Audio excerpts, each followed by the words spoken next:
তাকবীর। বাংলাদেশ জামায়াতে ইসলাম পঞ্চগড় জেলা শাখা কর্তৃক আয়োজিত এই বিশাল জনসভায় কথা বলার সুযোগ করে দেওয়ার জন্য সনাতনী ধর্মের পক্ষ থেকে আপনাদের সবাইকে অভিনন্দন ও শুভেচ্ছা। আপনারা ইতিমধ্যে শুনেছেন যে আমি সনাতনী ধর্মাবলম্বী। আমার নামটিও ইতিমধ্যে ঘোষণা হয়েছে, রতন চন্দ্র রায়। আপনারা অনেকেই চেনেন, আপনারা জানেন, অনেকেই জানেন। যা হোক, আমি আপনাদের সাথে একটু কথা বলবো, মত বিনিময় করব। আপনারা সবাই ভালো আছেন তো? আলহামদুলিল্লাহ, আপনারা ভালো আছেন। আমিও সেই সৃষ্টিকর্তার অশেষ কৃপায় আমি খুব ভালো আছি, আলহামদুলিল্লাহ। আর এই ভালো থাকার পিছনে অনেক কারণ রয়েছে। আমাদের এই বাংলাদেশের সমস্ত সনাতনী ভাইয়েরা সবাই খুব ভালো আছি, সবাই ভালো আছি। ভালো থাকার পিছনে কারণ রয়েছে, আমি অনেকদিন যাবত এই জামায়াতে ইসলাম, এই ইসলামী সদস্যদের সবার সাথে ওতপ্রোতভাবে আমি জড়িত আছি, আমি জানি। আর বিশেষ করে এই সহযোগিতা পেয়েছি আমার স্কুলের ছাত্র লিমু, আরো মাসুম রয়েছে, আরো অনেকে রয়েছে। এই তাদের সহযোগিতায় আমি বেশি আরো সহযোগিতা পেয়েছি, যে তাদের সাথে সময় দেওয়া, এই ইসলামী ছাত্র শিবিরদের সকল নেতাকর্মীদের সাথে আমি এই উপকারের কথা না বললে হয় না।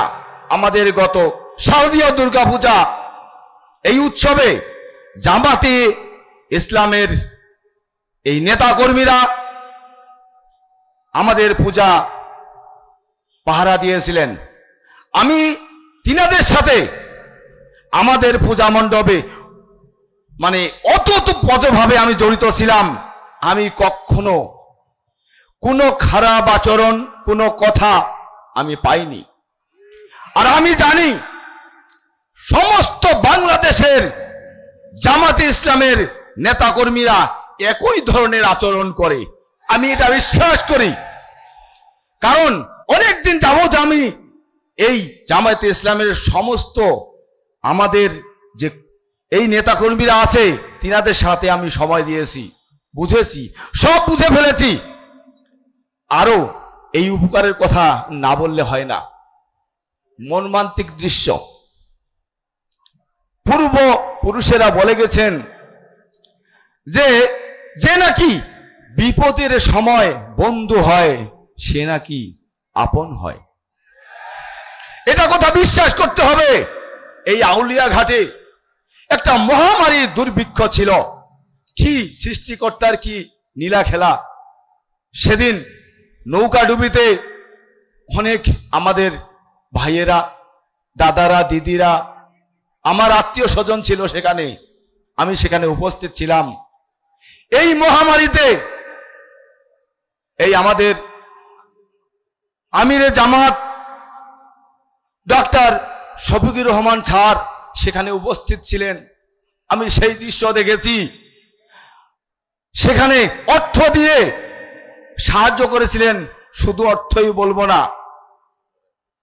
আমাদের সাথে আমার আত্মীয় ছিল। তখন আমি মর্মাহত ছিলাম।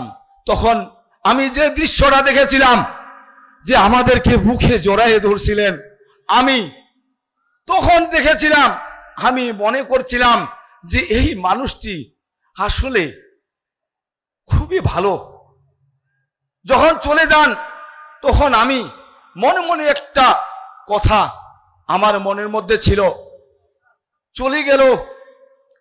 দেখি আমি সেই ঈশ্বরকে ভগবানকে, সৃষ্টিকর্তাকে আমি নীরবে আবেদন করেছিলাম, যদি আমার মৃত্যু হয়, হওয়ার আগে এই মানুষটিকে যাতে আমি আরেকবার সরাসরি দর্শন করতে পারি।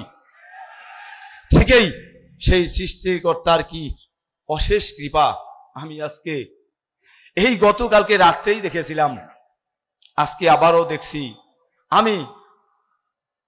আমি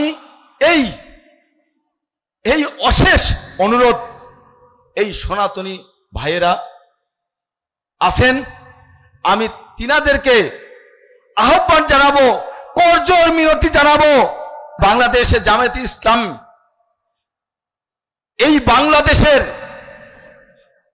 ক্ষমতায় আসুক, আপনারা হাত বাড়িয়ে দিবেন, বৈষম্য থাকবে না, এটা আপ্রাণ চেষ্টা চালাচ্ছে। আপনারা একটু এগিয়ে আসেন, আপনারা একটু দেখেন, হাত মিলান, তাহলে বুঝতে পারবেন সেখানে কি আছে। ধন্যবাদ। আমি আমাদের এই সংখ্যালঘুদের পক্ষ থেকে আমি আপনাদের জামাতে ইসলাম সবাইকে আমি অনুরোধ জানাবো, আমাদের এই বাংলাদেশে সনাতনী ভাইয়েরা যাতে ভালোভাবে থাকতে পারে, এই অনুরোধটুকু রেখে আমি আমার সংক্ষিপ্ত বক্তব্য এখানে শেষ করছি।